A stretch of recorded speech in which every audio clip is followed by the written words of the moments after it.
Now is Democratic California Congresswoman Karen Bass. I don't know if you're a Lakers or a Clippers fan, Congresswoman.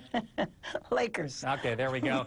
You have held several town halls about the president's policies. I imagine immigration is an issue of concern for your constituents, my fellow Los Angelinos as well. Are you satisfied with the amount of information that you're being provided to you by ICE on the president's enforcement and deportation priorities?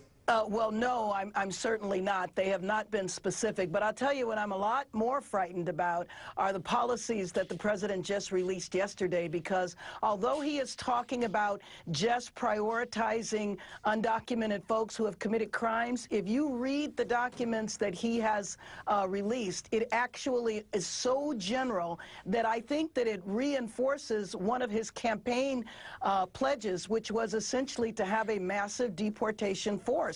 And deporting, hundreds of thousands, if not millions of people. The way those regulations read, they're way too broad. And it did come up in the briefing today. He called during the campaign DACA executive amnesty and unconstitutional. Again, to your point, a lot of confusion on that. We were talking about it earlier in the show. I also wanted to ask you, Congresswoman, the president, as we all know, visited the National Museum of African American History and Culture yesterday. You are the second vice chair of the Congressional Black Caucus. We've heard reports that a meeting is now set with the president.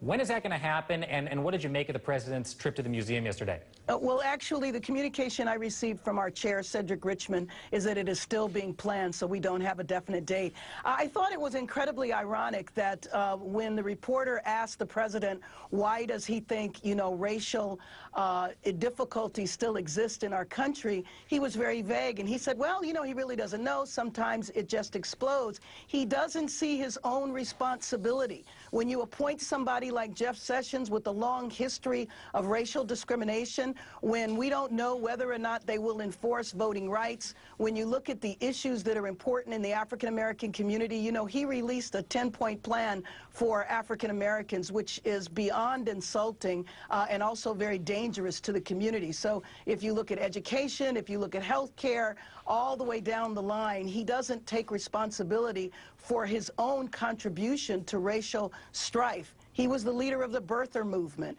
All that he did during his campaign, the way he talks about African-American communities, and he doesn't understand why race continues to be a problem in our country. He needs to take responsibility for his contribution. Let's talk about the DNC chair race, which is all going to come to a head this Saturday. President Trump has tweeted, I guess in support of, or at least with a hat tip to Keith Ellison, one of the candidates in that race. Why do you think he did that, and who do you plan to vote for? Well, I actually don't have a vote because I'm not on the DNC, but I have endorsed Keith Ellison.